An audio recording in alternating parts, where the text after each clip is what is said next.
الحمد لله وكفى وسلام على عباده الذين اصطفى أما بعد فأعوذ بالله من الشيطان الرجيم بسم الله الرحمن الرحيم وآتوا النساء صدقاتهن نحلة فإن طبن لكم عن شيء منه نفسا فكلوه هنيئا مريئا صدق الله العظيم. درود شریف پڑھو. اللهم صل على سيدنا محمد النبي وعلى آله وأصحابه وبارك وسلم عدد كل معلوم لك دائما أبدا. सूरत النساء जी तक़रीबन आयत नंबर 4 ॿिनि आयतुनि में पहिरीं जेका आयत हुई उन में अल्लाह तबारक व तआला इज्तिमाई अहकामात जी शुरूआत कई पर तक़वा सां. जेकॾहिं तक़वा दिलि में हूंदी त ॿिया जेके इज्तिमाई हुकुम आहिनि इंसानी हुकूक आहिनि उहे इंसान अदा करे सघंदो. पर जेकॾहिं इंसान खे दिलि में तक़वा ई नाहे, अल्लाह पाक जो ख़ौफ़ ऐं भउ ई नाहे त उहो इंसान अल्लाह पाक जे हुकुम जी तामील कंदो कीअं. जंहिं दिलि में ख़ौफ़ हूंदो उहो ई कंदो. पोइ जेका ॿी आयत आई उन में अल्लाह तबारक व तआला इज्तिमाई हुकुम जेके नाज़िल फरमाया तफ़सीला सां. तफ़सील में सभ खां पहिरियां यतीमनि जे माल जे तहफ़ुज़ जो हुकुम आयो. वरी ॿी आयत में यतीम जेके छोकिरियूं हुयूं उन्हनि जो जेको अरब जे ज़माने में जबरी निकाह कयो वेंदो सिर्फ़ु ऐं सिर्फ़ु माल जे हासिलु करण जे लाइ या ख़ूबसूरती खे पाण ख़ूबसूरत औरत खे पाण रखण जे लाइ, त अल्लाह तबारक व तआला उन बारे में हुकुम कयो त तव्हां गुनाह में मुब्तला न थियो. जेकॾहिं तव्हां उते इंसाफ़ नथा करे सघो त ॿियूं के 4 औरतूं उन्हनि मां तव्हां हिकु कयो, 4 करे सघो था, तव्हां ओॾे निकाह करे पंहिंजो पाण सां ज़ुल्म न कयो. अॼोकी आयत जे अंदरि अल्लाह तबारक व तआला निकाह मां ई हिकिड़े अहिड़े मसइले खे बयानु फरमायो आहे जंहिंखे तव्हां असां महर या काबीन जे नाले सां सॾींदा आहियूं. उन महर जे लाइ ऐं हीउ जेको महर जो हुकुम आहे इहो चाहे यतीम छोकिरियूं हुजनि या आज़ाद छोकिरियूं हुजनि, हर हिकु औरत जे लाइ आहे.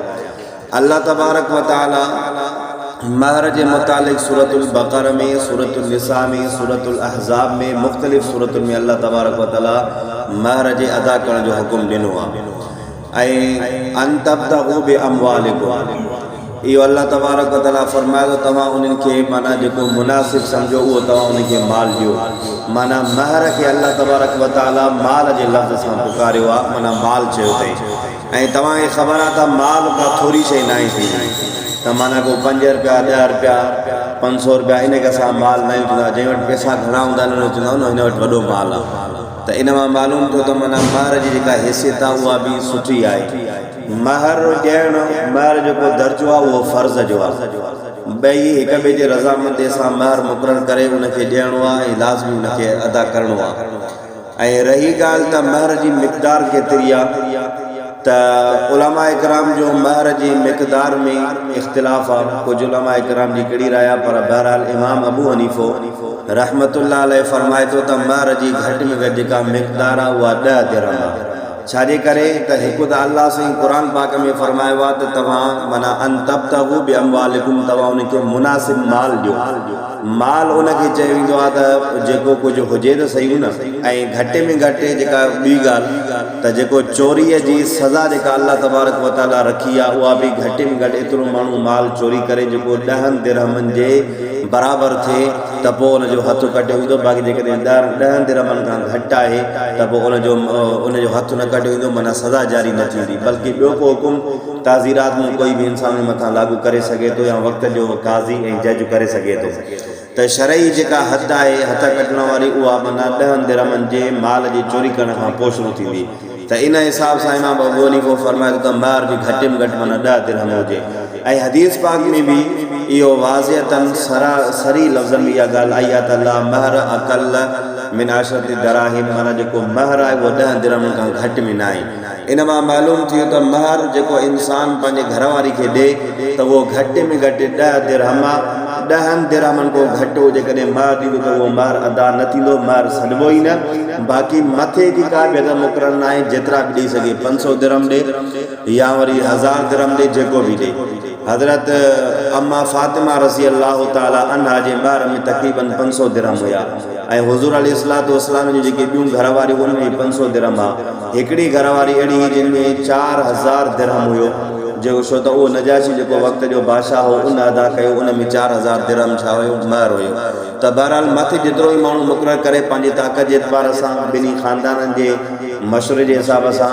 हाणे रही ॻाल्हि त इहे 10 दिरहम आहे छा, त उन मां दिरहम जेको थींदो आहे उनजो जेको वज़न आहे तक़रीबन 3 माशा 1 रती, 3 माशा 1 रती थिए थो। इन हिसाब सां जेकॾहिं इन एतबार सां असां हिसाब लॻायूं त 10 दिरहमनि जो वञी करे वज़न बीहे थो शायदि के त 31 माशा ऐं कुझु वञी करे उन में रतियूं वञी करे बीहे थो, या 31 या 32 जे करे एतिरे बीहे थो। ऐं हिकिड़े दिरहम में तक़रीबन 12 माशा पवंदा आहिनि। जेकॾहिं टोटल हिसाब कजे त असांजे महर जेको वज़न बीहे थो त उहो 2 तोला ऐं 7.5 माशा चांदी, 2 तोला ऐं 7.5 माशा चांदी। ऐं तव्हांजे असांजे दौर में जेको हिसाब हले थो उहो ग्राम जे हिसाब सां तक़रीबन 30 ग्राम बीहे थो इहो वञी करे जेको चांदी जेको निसाब ॿुधायोसीं 10 दिरहम 30 ग्राम ऐं कुझु उन में मिलीग्राम बि बीहनि था। त हर दौर जे एतबार सां चांदी जी क़ीमत वधंदी बि आहे घटंदी बि आहे। पोइ इंसान माना इन में एहतियातन माना तक़रीबन 2.5 तोला चांदीअ जी माना क़ीमत अदा करे महर में, 2.5 कोन जे मथे, छो त 2.5 वञी बीहनि था माना 2 तोला ऐं 6 माशा, पर हो आहे तक़रीबन 7.5 माशा। त अंदाज़ो जेकॾहिं चांदी जी क़ीमत मालूम कजे त हर दौर सां केतिरी आहे, पोइ एतिरी वञी करे उन हिसाब सां उहो करे महर अदा करे त पोइ उहो शरई महर थींदो। जेकॾहिं उन खां घटि ॾिए थो त पोइ उहो इंसान जो महर इहो न सॾिबो बल्कि उहो महर न आहे, इन जो निकाह में ख़लल पइजी सघे थो। रही ॻाल्हि त महर ॾियण जूं सूरतूं कहिड़ियूं आहिनि।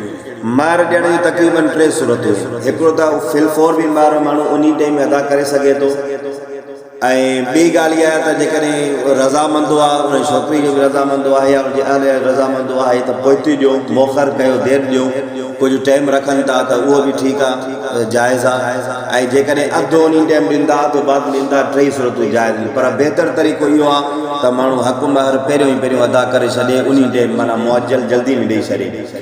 ऐं हाणे रही ॻाल्हि इन शइ जी त औरत इन महर खे माफ़ करे त उन वारी माफ़ी जेका हिसियत आहे या न, त इहो मसइलो बि इंसान सही नमूने सां हर माण्हू सम्झे त औरत जेकॾहिं पंहिंजो हक़ महर पंहिंजी मर्ज़ीअ सां पंहिंजी रज़ा ख़ुशीअ सां माफ़ करे थी त उन ऐं मर्द जे लाइ इहो जाइज़ आहे त पोइ उहो महर जेको उन औरत खे ॾियणु चाहे पियो उहो पंहिंजे लाइ इस्तेमालु करे सघे थो।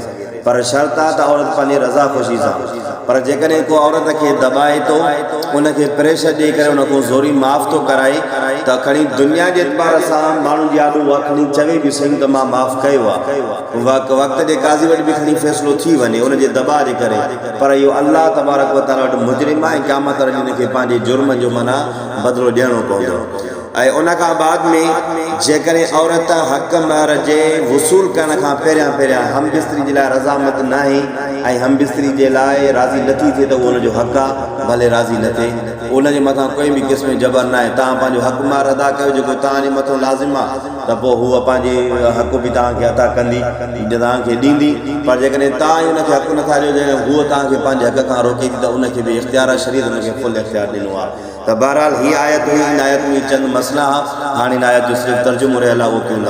अल्लाह तबारक व तआला फरमाए थो व आतुन निसा सदक़ातिहिन निहला, ऐं ॾियो तव्हां औरतुनि खे उन्हनि जा महर। सदक़ातिहिन इहो लफ़्ज़ जो फ़र्क़ु आहे, हिकु सदक़े जो बि लाहींदो आहे जेको ख़ैरात तव्हां असां कंदा आहियूं, ऐं हिकिड़े जेको लफ़्ज़ आहे इहो कंहिं महर जे लाइ इस्तेमालु थिए ज़ेर ज़बर जे फ़र्क़ सां आहे।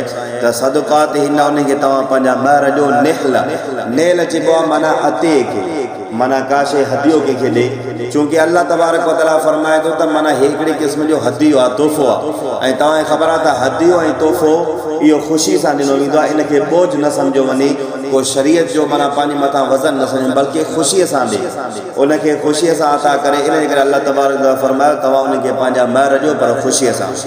फ़इन तिब्न लकुम अन शैइन मिन्हु नफ़्सा, पर जेकॾहिं उहे औरतूं तव्हांजे लाइ ख़ुशीअ सां का शइ छॾनि थियूं, यानी महर तव्हांखे छॾनि थियूं, माफ़ थियूं करनि, तव्हां खां नथियूं वठनि, या उनजो अधु हिसो या टियों हिसो या चोथों हिसो कुझु बि हिसो माफ़ करनि थियूं रज़ा ख़ुशीअ सां, त फ़कुलूहु हनीअम मरिया, पोइ तव्हां उन महर खे खाई सघो था तव्हां बि ख़ुशीअ सां।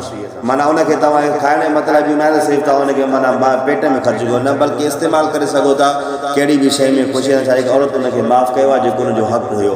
बहरहाल ज़बरदस्ती न आहे करणी, जेकॾहिं रज़ा ख़ुशी सां करे थी माफ़ु। असांजो उस्तादु चवंदो हो त हिन दौर में शायदि के अहिड़ी का औरत न आहे जेका रज़ा ख़ुशी सां माफ़ु करे, त हिन दौर में बहितर इहो आहे माफ़ु करण जो तरीक़ो त उनखे पहिरियों पंहिंजो सॼो महर ॾिनो वञे त भाई हीउ तुंहिंजो महर आहे, असां तोखे पंहिंजो हक़ु अदा कयोसीं। हाणे जेकॾहिं उहा पंहिंजे रज़ा ख़ुशीअ सां वापसि करे थी, माना हथ में मिलियल शइ वापसि ॾिए थी, त हाणे सम्झो त इहा औरत माना दिलि सां वापसि करे थी। लिहाज़ा अॼोके दौर में माना बहितर तरीक़ो इहो ई आहे। दुआ आहे त अल्लाह तबारक व तआला तव्हां ऐं असांखे बि तमामु तर हुक़ूक़नि जे ख़्यालु रखण जी तौफ़ीक़ अता फ़रमाए। व मा अलैना इल्लल बलाग। अल्हम्दुलिल्लाह।